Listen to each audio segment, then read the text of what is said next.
You want to do a funny intro? No, just a standard. The Wheel and the Butterfly. Written by Justice3442 and read by Justice and 3442. Chapter 36. Pinkie and Dan vs. Cabin. Chris, you really need to think these things through, Elise said in an irritated tone as she slowly pulled a rope up. Sorry, Chris said apologetically as he held onto the rope. But how often do you find cooked bacon just sitting in a hole in the middle of the woods? Never! Elise replied. She grunted as she pulled her husband's weight out of the deep vertical hole in the ground. Exactly! Chris responded as he pulled himself up to the surface. Phew, thanks, honey. Elise sighed. So, Chris looked around nervously from side to side. Do you think that was a trap set by Hiram? Are we in danger? Chris added as he brought his hands up to his chin and began trembling as his teeth chattered. I don't know, Chris, Elise said. Whoever dug this hole did it a while back, and only recently came in to clear out some snow and place the bacon. She knitted her brow as she thought about this. Plus, of what little we know about Hiram, I'm not sure a trap falls under his modus operandi. Elise chuckled. It means method of operation, you big goofball. Chris grinned sheepishly. Sorry. Elise leaned up to give him a quick kiss on the lips. That's okay, you're my big goofball, and I won't let anything bad happen to you, she assured, gently stroking her husband's cheek. Thanks, darling, Chris said. Say, I know we still have more cameras and stuff to put out, but this whole thing has got me worried. Maybe we should head back. Elise looked at her husband with a smile. Sure, honey. Suddenly I'm a little less worried about what's out here and more worried about what's waiting for us back at the cabin. Chris sighed. Your parents certainly haven't made this an easy vacation. Elise turned toward into the woods, her eyes following a trail of slightly disturbed snow that headed in the direction of the cabin. She narrowed her eyes. No, she agreed. No, they haven't. So, what exactly are you two doing to my cabin? Dawn asked in a fraternal tone one might use to chastise a child. A large shovel and metal rake resting on his shoulder. Dan and Pinkie crouched around an assortment of wooden figures and totems as Dan chanted in a soft, vowel-heavy language. Dan's chanting ended in an abrupt sigh, and he closed the leather-bound book he was reading from, which he raised to his feet. I wasn't doing anything to your precious cabin. I was blessing this lovely figure Pinkie, carved of a Sumerian goddess, with a protective prayer and making of a food offering, because some of us don't want to be brutally murdered or violated by malicious spirits. Goddess? Dawn asked. I thought it was a bear. Yeah, I'm not really good at carving, Pinkie admitted as she set a rainbow-colored cupcake in front of the carving. It's fine, Dan said, looking at Pinkie. It's the effort, offering, and prayer that's important, Dan said, raising an index finger.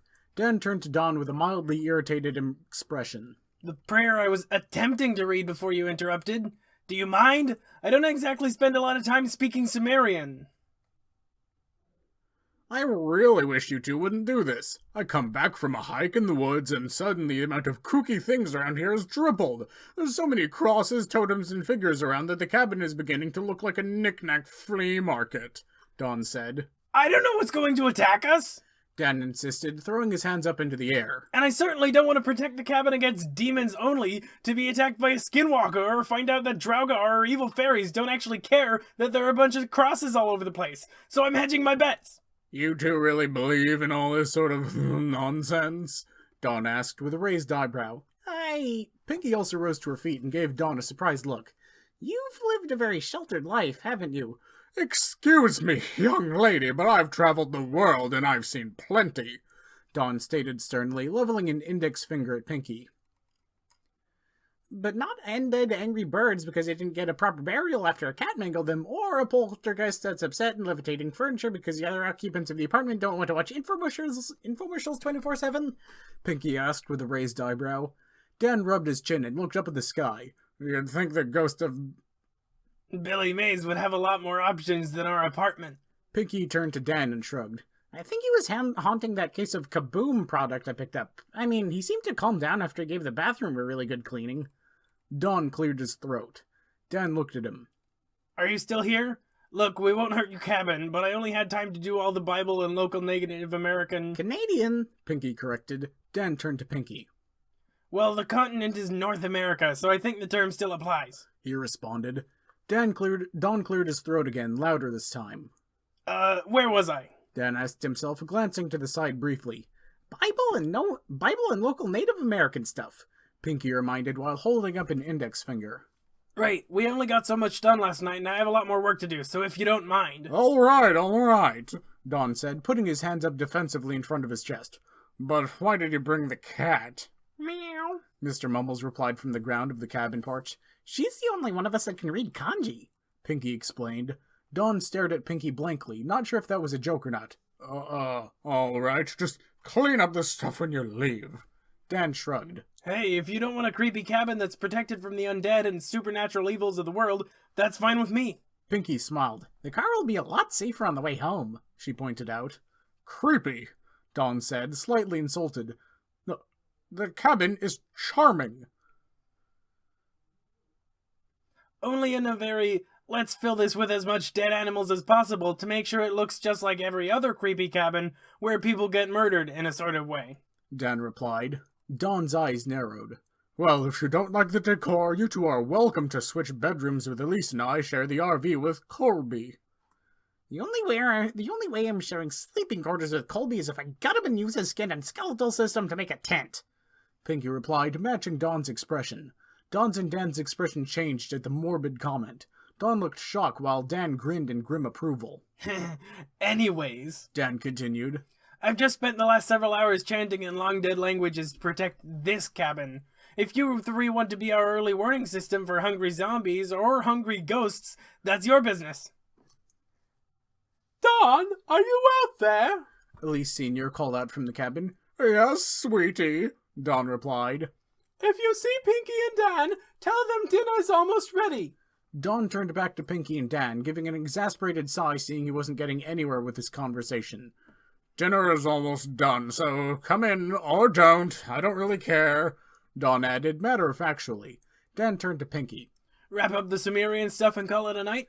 Pinkie smiled. Don't forget we need to leave out a saucer of cream for the pixies, Pinkie sang out in response. Never forget the pixies, Dan declared to no one in particular.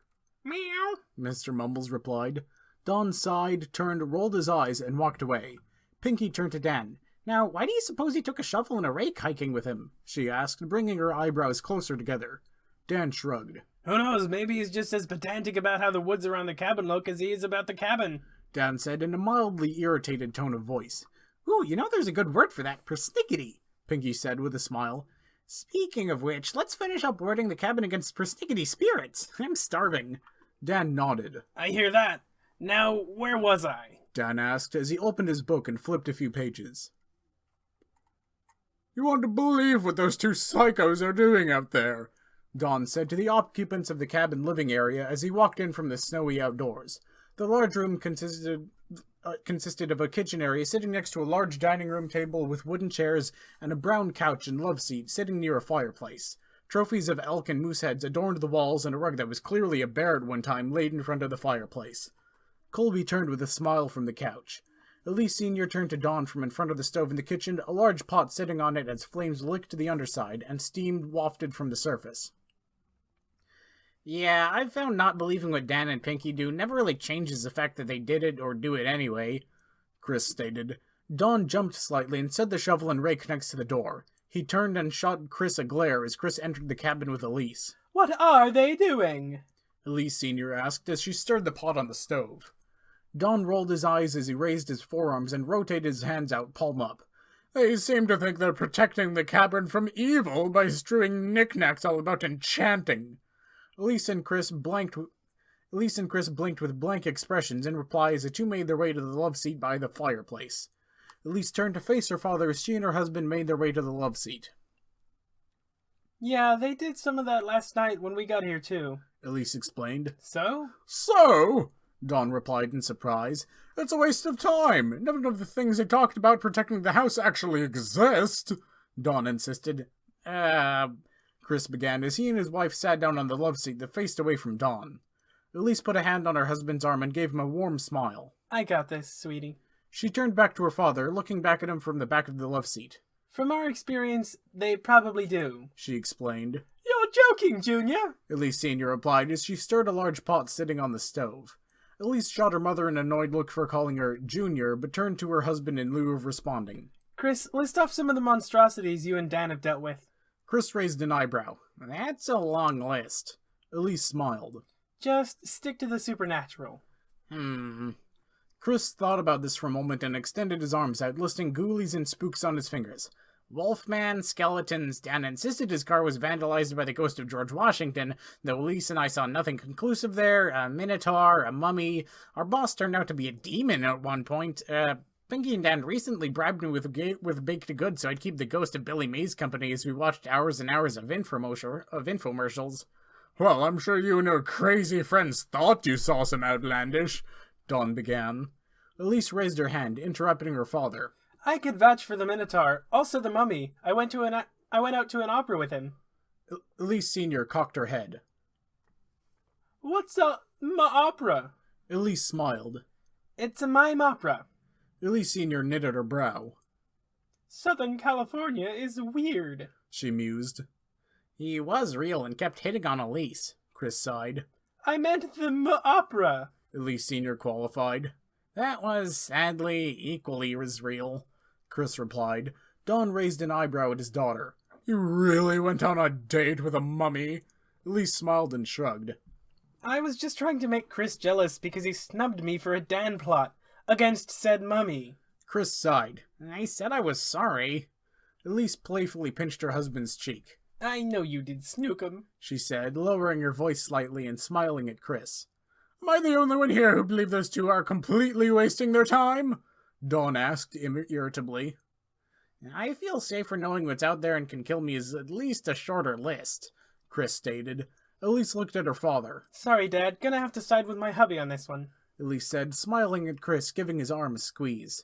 Chris reciprocated with a smile at his wife.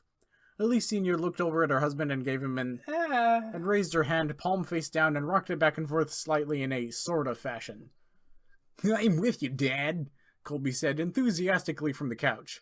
Thanks, son. Team Real Men will put up a unified front, Dawn declared. Elise rolled her eyes as the door opened again. What's Team Real Men?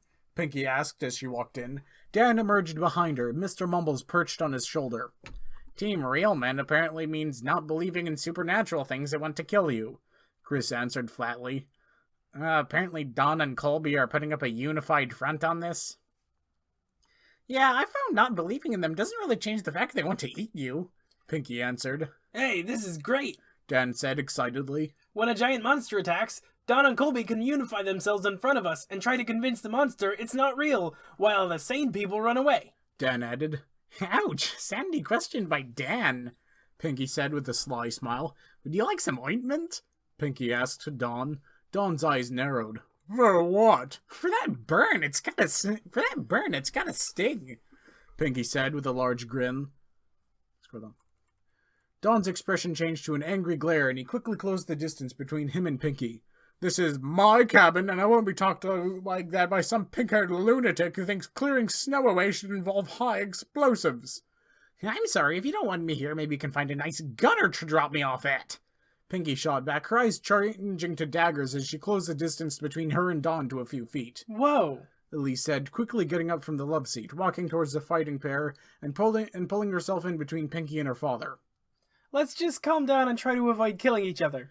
Elise gave her father a quick, serious glance. Please, she added. Colby began walking closer to the group by the door. Yeah, Dan said. There's probably going to be a crazy serial killer who's going to want to do that anyways, he chimed in from in front of the door. Chris cringed. Elise shot Dan a look. Gutter? Not helping, Dan. She turned back to Pinkie. Gutter? Nothing, Pinkie said sweetly with a smile that quickly returned to a glare, leveraged at Dawn as Pinkie looked past Elise. I mean, nothing aside from your father's little joke that I would have been better off in a gutter than staying with Dan. Wow, Dawn, Dan said with a wounded expression. That hurts my feelings. Elise turned to her father with a knotted brow. Dad! Dawn put his hands up defensively. What? I was just joking with her. Jokes are things that everyone thinks are funny, Pinkie stated. Insults are things usually only the teller thinks are funny. Pinkie raised her eyebrows slightly. Believe me, a few months living with Dan has really helped me tell the difference. Pinkie felt a hand on her shoulder and looked up into Colby's smiling face. No, I'm sure Dawn didn't mean any. Do you want to keep that hand? Pinkie asked in a tone laced with venom and promises of appendage removal. All right, everyone. Elise Sr. called out. Stew's ready, so if you'd all kindly calm down, maybe we can get through dinner without blood loss. The group took a collective calming sigh. Junior, please help me set the table.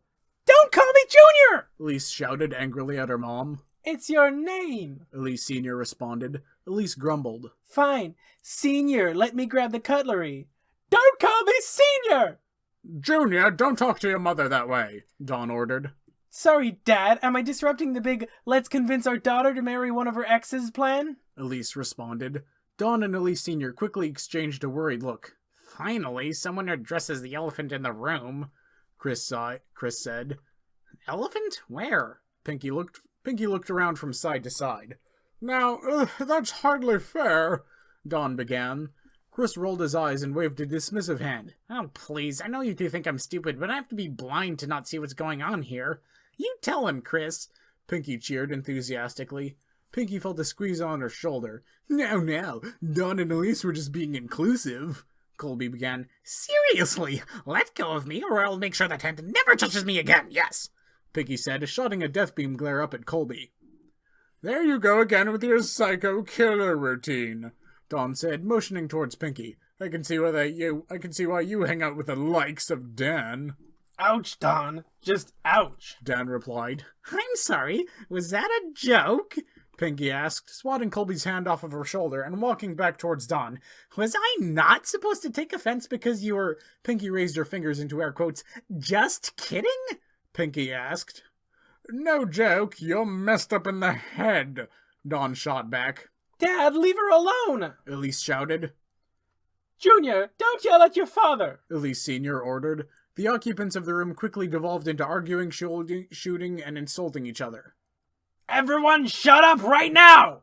Everyone stopped to stare at the short, red-faced man in a black jerk t-shirt. Sorry, but everyone's yelling and it somehow doesn't involve me, and it's freaking me out, Dan explained. Pinkie walked over to her roomie. I'm sorry, Dan. I shouldn't let myself get carried away like that. Here. Pinkie pulled a white cake with pink frosting that read, I'm sorry, lactose-free and everything, she said with a smile. Where did you pull that from? Dawn asked, staring at the cake. I always carry an I'm sorry cake with me, Pinkie responded cheerfully. And I have I'm sorry goodie bags for everyone. That, actually raises more questions, Dawn replied. Dan smiled and patted Pinkie's arm. It's okay, Pinkie. We can save it for dessert. Why don't you get Mr. Mumbles some food? Pinkie smiled. Okie dokie Loki. Dan turned to the other occupants of the room. Now, Elise Sr. spent a really long time cooking, so let's all sit down and enjoy a nice meal before I burn this place down to establish anger dominance, he said with a smile, setting Mr. Mumbles down on the floor. Mr. Mumbles bounded over to a red, shallow food dish as Pinkie emptied the cylindrical contents of a cat food can into it. Dan turned to Elise Sr. Elise, I will help you set the table, Dan declared, motioning to himself with a hand. Elise Sr. managed a small smile. Thank you, Dan. That's very thoughtful. The two walked over to the drawers and cupboards and began fetching plates and flatware. The rest of the group walked over to the table. Did Dan just defuse an argument? Elise asked her husband in a surprised tone as they sat down at the table. It would seem so, Chris replied in an equally surprised tone. Puts things into perspective, the sort of perspective that turns your stomach. Dawn sat at one end of the table, Pinkie at the other. Pinkie cringed as Colby picked a spot next to her. Dan and Elise Sr. sat at the table, and Dan sat down next to Pinkie and Chris. Elise Sr. sat down next to her husband and Colby. The seven enjoyed a quiet and awkward dinner, followed by a quiet and awkward dessert until... Not bad for a lactose-free cake, Dawn commented. Pinkie raised an eyebrow at the man sitting on the other end of the table from her. Not bad? Well, don't feel bad, but I've been running a successful cupcake company for decades, Dawn said with a smile. An assortment of faux confectionaries complete with fake coloring, no doubt, Pinkie responded in a disinterested tone of voice. Dawn knitted his brow. Fake coloring? Then how did you make the pink on the cake? Raspberry juice, Pinkie responded with a satisfied smile. Dawn looked at Dan. I wasn't aware your roommate was such the naturalist. Dan shrugged. Pinkie takes baking very seriously. You're kind of lucky you didn't try to feed her anything you've made. I've seen her chew out a baker for hours over imitation vanilla. Pinkie giggled. Yeah, good times. You're telling me that cupcake I saw was made without any dyes? Dawn asked, surprised. Pinkie smiled and raised a loose fist and began listing ingredients on her fingers. Pomegranate juice, turmeric, cabbage juice, spinach, blueberries, and carrot juice. Wait, Dan began stroking his chin. those are all fruits and vegetables. Does that mean... Pinkie grinned wide. Nopey dopey pokey, Pinkie said to her roommate as she shook her head back and forth. Dan sighed. It was worth a shot. Pinkie's skin began to crawl, and she shuddered from her toes up to her head as she felt a hand on her thigh. I'd love to try your cupcakes, Colby said to Pinkie with a wide smile. Everyone went silent. And the award for creepiest pickup line goes to... Chris said, motioning to Colby. Pinkie shot up in her seat.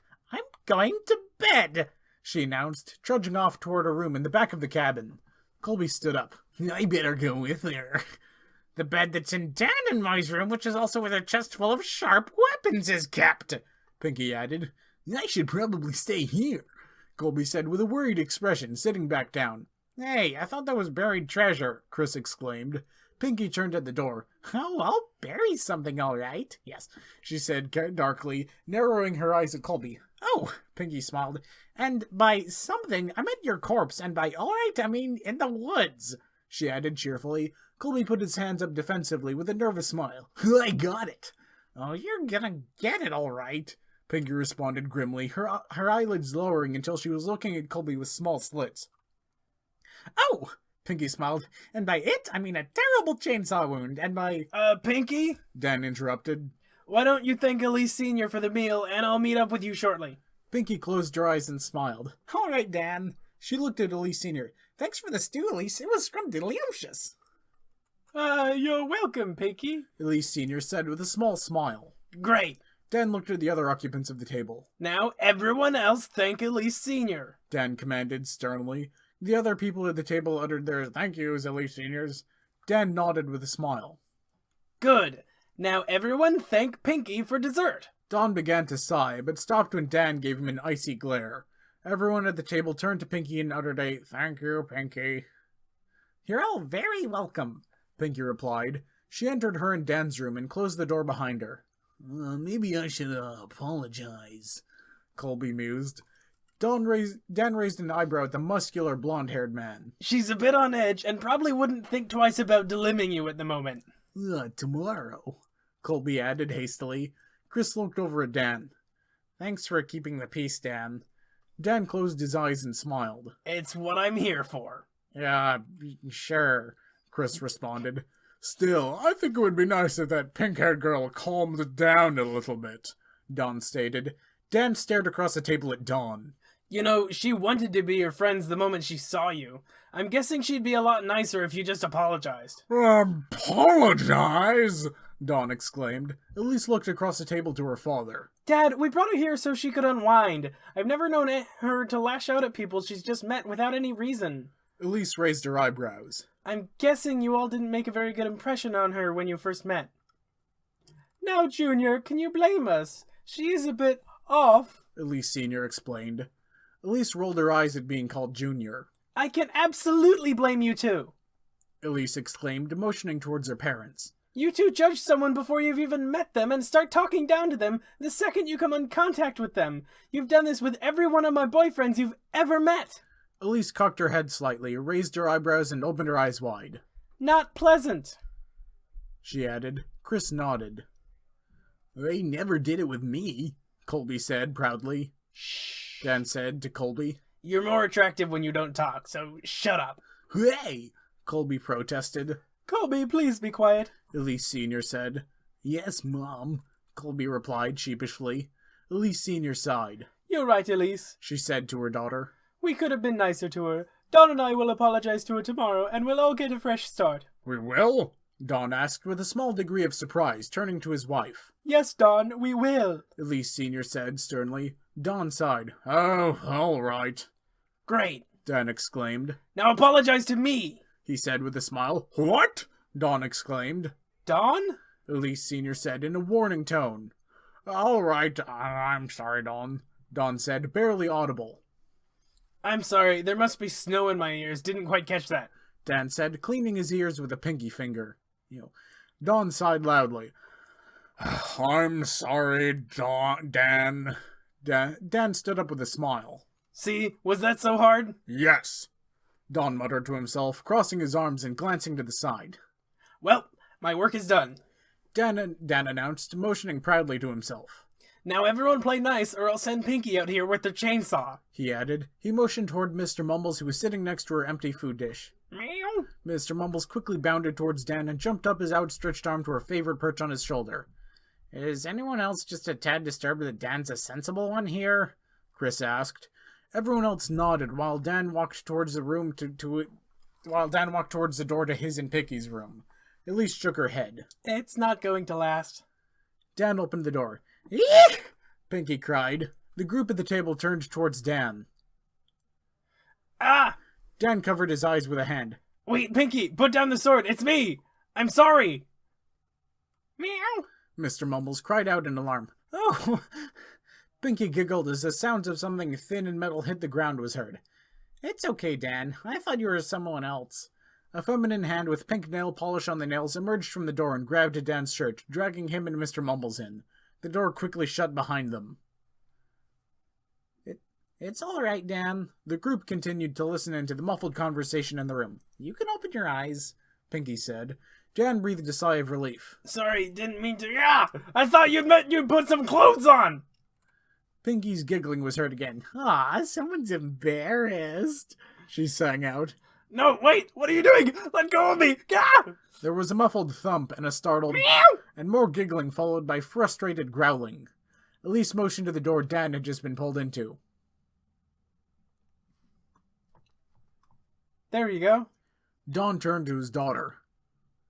Are you sure those two aren't a thing? Well, there's something all right, but probably not the thing you're thinking of. Elise answered. Dawn sighed. Let's just hope they never breed. Dad, that's not very nice. Elise responded. Speaking of breeding, when are we going to see some Elise Juniors running around? Dawn asked with a smile. Dad, what the heck? Elise exclaimed. And the award for most inappropriate segue goes to, Chris said, motioning to Dawn. Elise sighed. I'm outie. Good night, everyone. She walked towards another room in the back. Colby stood up. I better go with her. Hey! Chris protested. I will put a bullet in the gut of anyone who isn't my husband who opens this door. Elise said warningly at the group as she rested a hand on the knob to the aforementioned potential bleeding out before someone could get to the hospital door. I should probably stay here, Colby said with a worried expression, sitting back down. Elise opened the door, entered the room, and closed the door behind her. Chris looked back towards Elise Sr. Anywhere, Stu? I could really go for seconds, he asked with a goofy grin. Elise Sr. sighed. Just follow her, you moron. Oh, right, Chris said, standing up and heading towards the door Elise had just entered. He knocked on it. Hey, honey, it's Chris. Please don't shoot me. The door opened. Come in, husband whom I love. The group heard Elise call out. Chris's face flushed red. I think I'm overdressed, he replied. A feminine hand poking out from the door to claim Chris grabbed him by the shirt and dragged him inside. I can fix that, Elise purred before the door closed. The color drained from Elise Sr. and Dawn's faces. Dear, Elise Sr. said, turning to Dawn and quickly standing up. I think that's our cue to retreat to the RV for the night. Dawn also quickly stood up. Yeah, better part of valor and all that. He turned to Colby with a glare. Come along, Colby. I think we three need to have a little talk, Dawn stressed irritably. Colby frowned and rose to his feet. Nicer! A pajama-clad Pinkie exclaimed from her spot on the floor, leaning against the bed with the sleeping Mr. Mumbles behind her. A brown, wooden, rustic-style lamp cast a soft glow on her face from atop of the nightstand next to her. After everything they said? A t-shirt and a boxer-clad Dan held up an index finger from a spot on the floor a few feet away. Only if they actually apologize in a non-passive-aggressive manner. I'll give you that much. Pinkie sighed. Oh, all right. You're probably right, Dan. The whole state could use a bit more friendship and a bit less shoutiness. Pinkie grinned and turned to Dan. If they don't apologize to me properly, we could always use the gear we brought to give them a little scare, she said excitedly. Dan waved his hands out in front of him. I already tried that with them the last time we all went camping. Colby has the strength of 10 men. Pinkie giggled. Does he have to call the power of Grayskull first? Dan grinned. Nice reference, but we're not putting on masks and arming ourselves. That's how idiots get to the top of the to be murdered by the real killer list. Dan explained. Pinkie paused. There's a list? Dan raised a palm to his face. Of course there is, stupid. Pinkie's face changed to a pout. Sorry, Dan, I'm really new to this whole evil spirit and/or serial killer thing. Dan lowered his hand and sighed. It's alright, I'll give you a crash course. Yay! Pinkie responded happily, bringing her hands together and resting them on her lap. Alright, so out of the 7 of us, who do you think is the most likely to be killed first? Dan asked. Pinkie thought for a moment. Colby, she answered. He's only been in 1 episode and was briefly mentioned in, one other. Right, Dan replied before he put on a confused expression. Wait, what? No, never mind. Dan said dismissively. Who's next on the list? Dawn and Elise Sr., Pinkie answered. They're not even main characters or anything. Alright, just pushing past the bizarreness of that answer right again. Dan raised an eyebrow. Next. Chris and Elise, Pinkie said. They're important, but our names are in the title, Pinkie reasoned.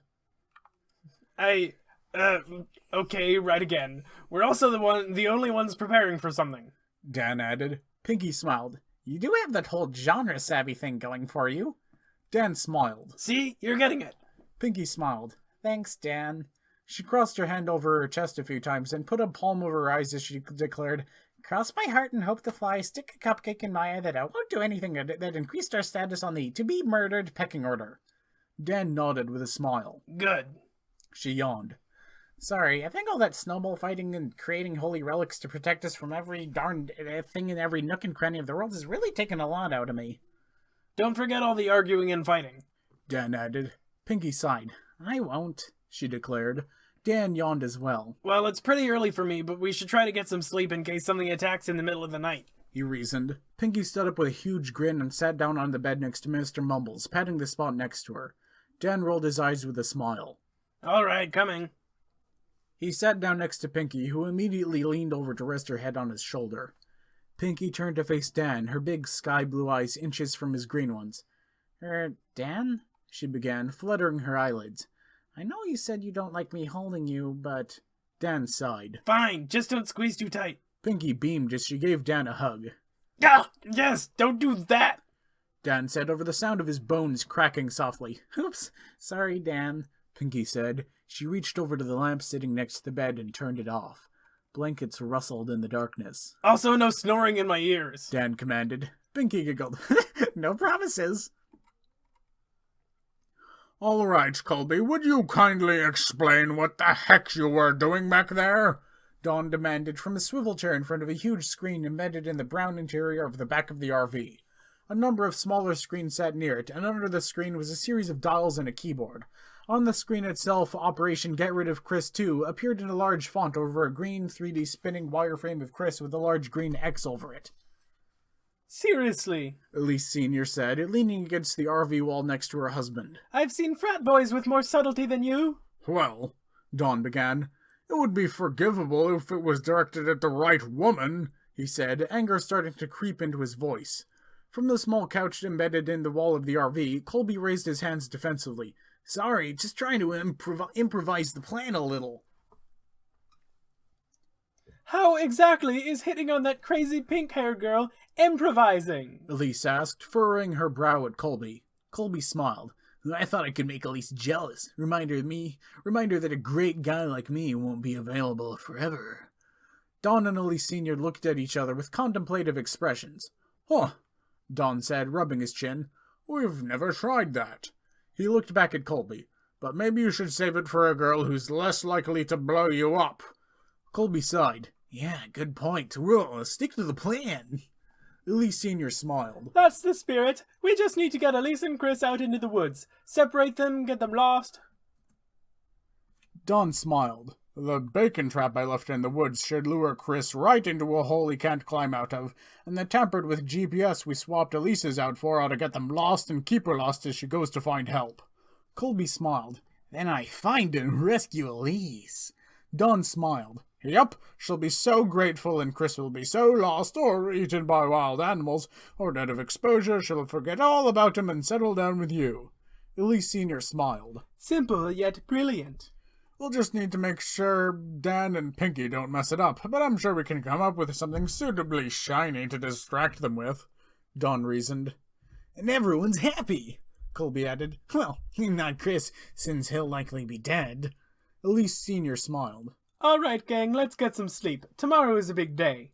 Night had claimed the forest, enveloping the cabin, blue sedan, and white RV in a thick blanket of silence and darkness. The trees, structure, and vehicles, and snow only slightly lightened by stars and a half-moon. Shadows of a large, triangular-shaped trees pointed out from the forest towards the vehicles, and cabin-like jagged arrows pointed towards a target.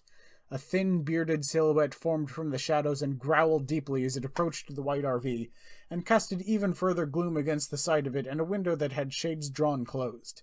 The silhouette shrank to the size of an almost rail-thin man, darkened against the white side of the RV.